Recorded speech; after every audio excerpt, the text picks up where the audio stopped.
Dito tayo mga kababayan sa mga magagandang balita. Nag-excellent na po yung ratings ng ating Pangulong Bongbong Marcos. Marami sa ating mga kababayan kumbinsido, naniniwala silang gumanda na ang buhay ng ating mga gumanda na ang kanilang buhay ng ating mga mamamayang Pilipino. Kaya yung mga nagsasabing lalong humirap yung buhay ng ating mga mamamayan, fake news po. Mga anti-Marcos man lang po sila. Yung kampo ng mga Duterte man lang po. Nagpapagang mga balita at pagtalakay sa mga isyu ng lipunan. Bulsa! Opinyon, banat at paglalantad sa katotohanan. Bulsa! What you see is what you get. You decide. Yung nagsasabi ng ganyan. Pero karamihan po sa ating mga mamamayan natutuwa sa mga gains na nakamit ng ating bansa sa pamumuno ng ating Pangulong BBM. Ang nagsisiman lang po si Inday. Hindi kasi umobra yung kanyang mga gustong mangyari. Yung mga gusto niyang mangyari, pang personal niyang interest po, hindi man para sa ating mga mamamayang Pilipino. Pang sarili, confidential funds, at yung political ambition niya political ambition man lang niya po, mga kababayan, ang sinusulong. Laging politika yung nasa isip.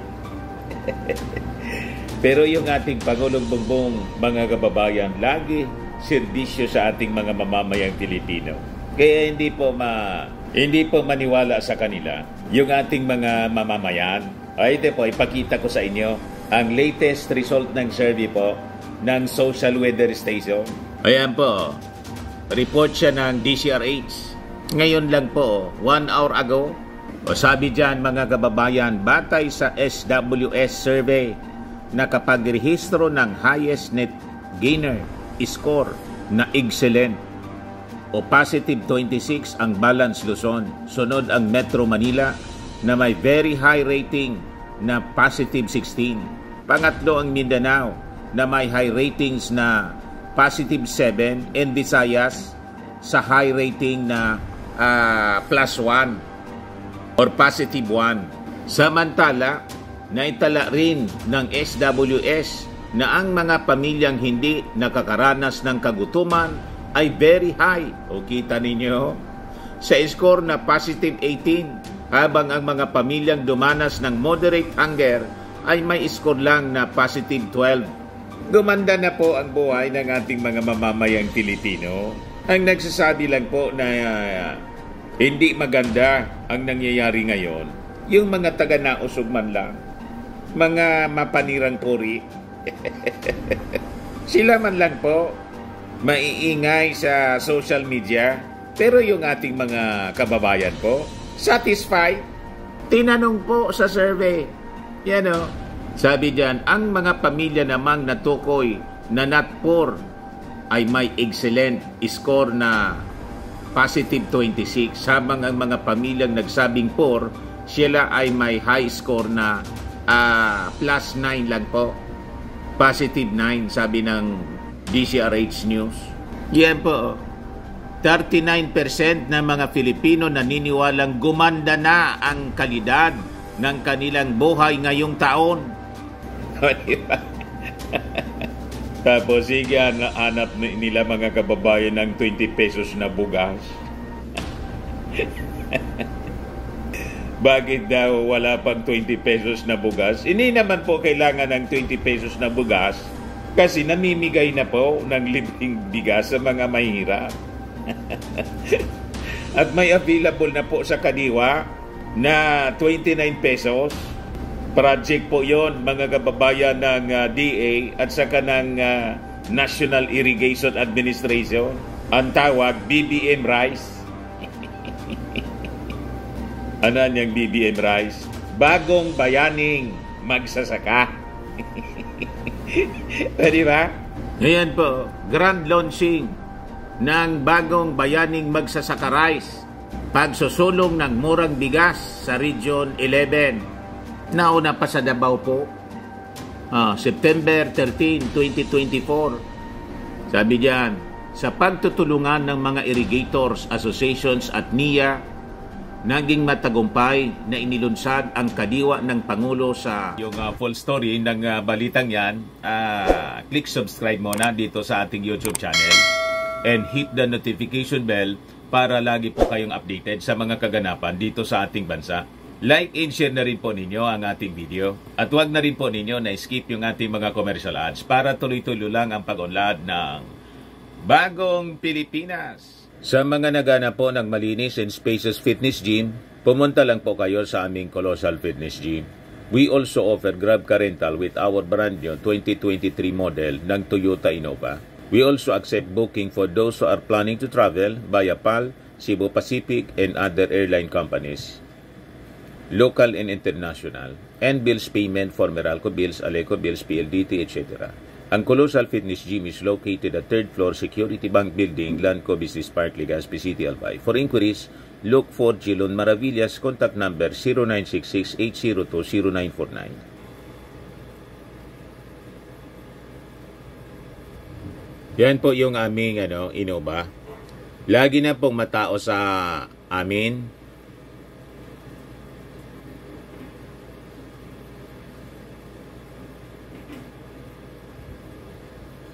Yan po mga bagong clients namin. Napakaganda at colorful at napakalinis ng aming gym po. Pati mga foreigners po pumupunta sa amin. Mga British tourist po sila dito sa Legazpi. Na-set up na rin po yung aming mga brand new gym equipment.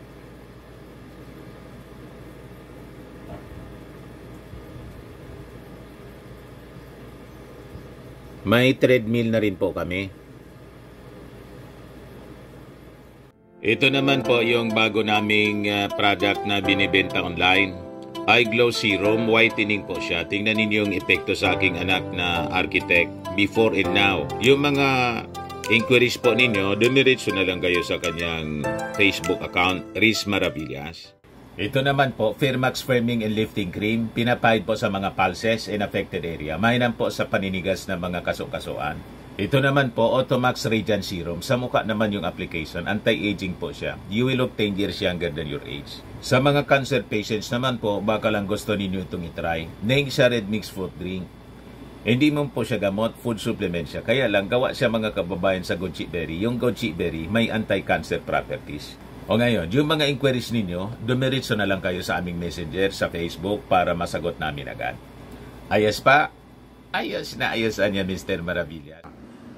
NIA at ang grand launching ng bagong bayaning magsasaka rice o BBM rice sa presyong 29 pesos kada kilo sa NIA Region 11. Bolton Extension, Davao City. Nauna pa kayo dyan sa Davao.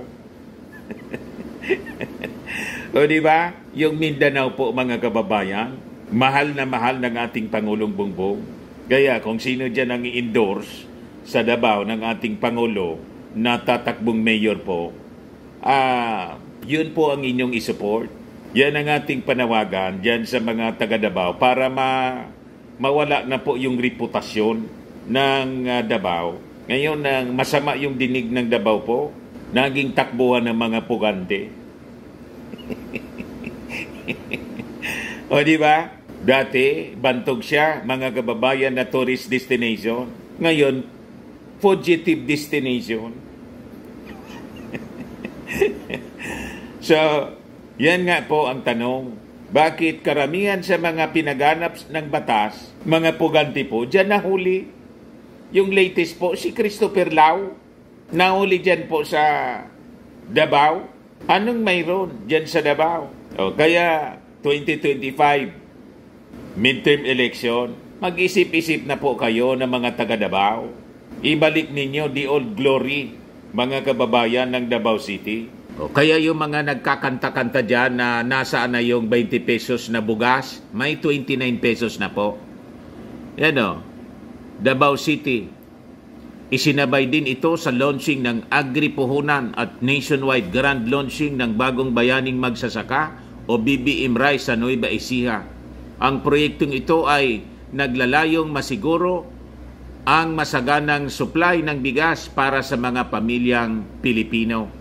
Yan po ang BBM Rice, mga kababayan. 29 pesos lang po. At bawal siya na i-resell. Dapat end consumer. Ibibenta lang po sa end consumer. At bawat isang sako, 10 kilos yata ito. O tama, 10 kilos po. Para marami yung makabili ng murang bigas. So, paano naging posible ang 29 kilos na bigas? Ang presyong ito ay naging posible sa pamamagitan ng contract farming program ng NIA.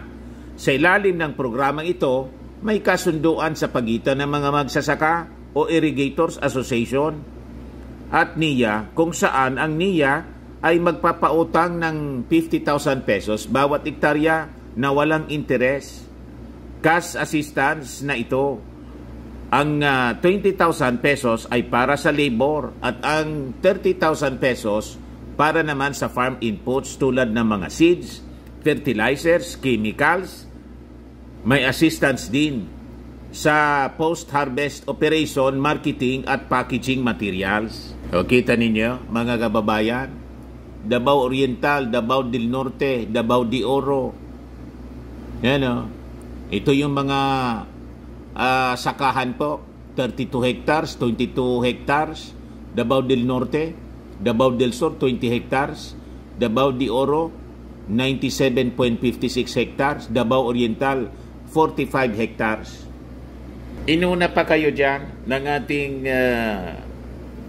Pangulong Bongbong Marcos, kahit na yung mga leaders ninyo dyan, mga suwail. O diba? Masasama ang mga sinasabi palagi sa ating Pangulong Bongbong. Pero tingnan ninyo, maganda talaga ang puso, mga kababayan ng ating Pangulo. Kung iba-ibang politiko po, walang proyekto, zero projects kayo dyan sa Davao. Pero inuna pa kayo, pati sa assistance po, at yung bagong Pilipinas Service Fair, bilyon-bilyon yung ibinuhos dyan para hindi magutom yung mga taga Davao. Tama po? O ngayon nga po, mga kababayan, sa health services naman po, inihatid na ng ating Pangulong Bongbong Marcos yung mga mobile clinics na dadalhin dyan po sa Mindanao, buong Mindanao po. O ito siya, healthcare is right, sabi ng ating Pangulo. Marcos distributes 28 mobile clinics to Mindanao.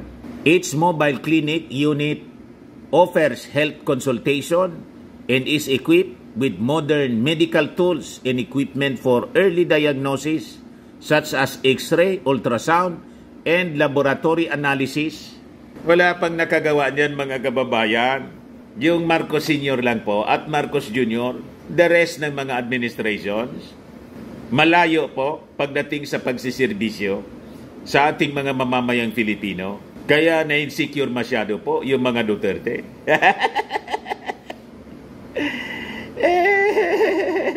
Ayan po, mga kababayan, Davao Occidental.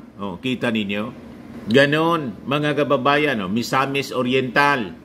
Ito Davao Occidental. Post mismo ito ng ating Pangulong Bongbong Marcos 1 hour ago. As we send off the first batch of Bagong Pilipinas mobile clinics bound for Mindanao, we fulfill our promise to deliver quality health care to every province in the country. In just 3 months, we've turned this into reality, ensuring that every Filipino, no matter where they are, can now receive the care they deserve.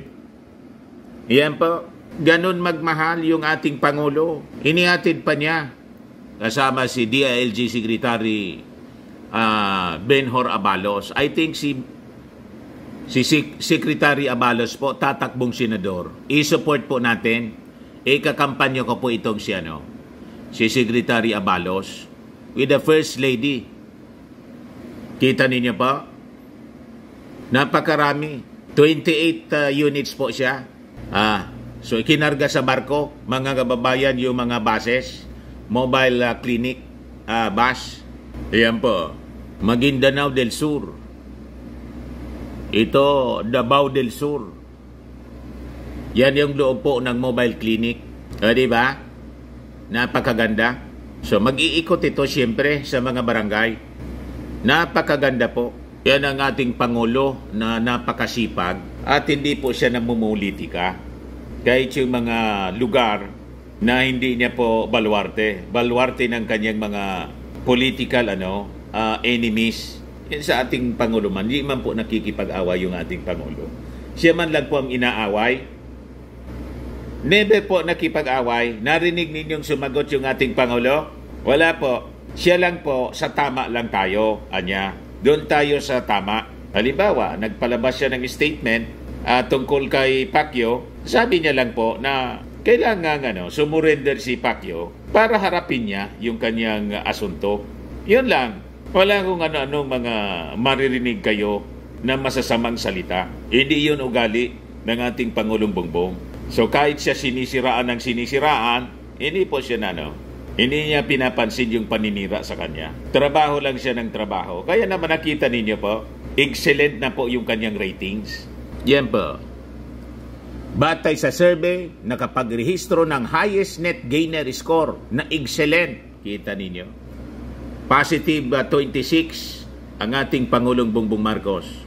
At 39% sa ating mga mamamayang Pilipino naniniwala na gumanda na yung kanilang buhay. Feel na po nila yung kaginhawahan sa ilalim ng bagong Pilipinas. Di ba? O ngayon, si DILG Secretary Abalos naman po, or Abalos, named Best Performing Cabinet Member po in Most Trusted Government Agency po yung DILG. Yan ang sabi rito sa balita ng Manila Bulletin. Kaya grabe po pasalamat ni Abalos. Sabi po niya, taos puso akong nagpapasalamat sa inyong lahat. Thank you for giving your heart to DILG, sabi po ni Abalos. Abalos made the emotional announcement during the recent DILG Field Officers National Convention, Luzon Cluster, na ginawa po sa Clark, Pampanga. He mentioned that the DILG bagged the unqualified opinion, the highest grade of the Commission on Audit for 2 consecutive years under his leadership because of the agency's efficiency in the performance of their duties. Walang disallowance po. Kumbinsido sa paggastos po. Walang winaldas si Abalos po. Diba? Kaya sabi, ito, reliable ito, mga kababayan, na result ng survey. Pero yung sabi si Inday po, most trusted, matindi po yung yung disallowances. Napakarami, million po dinisallowed ng COA. Paano naging best performer? Most trusted. Di ba? Anomalous po yung pa-survey nila. Malamang dinoktor. Ito yung tama po, mga kababayan. Believable. Pero yung si Inday, laging top. Top sa pagiging bratinela. Sa pagmamaldita, mga kababayan, pwede pa. Pero kung sa serbisyo sa ating mga mamamayan, malabo po.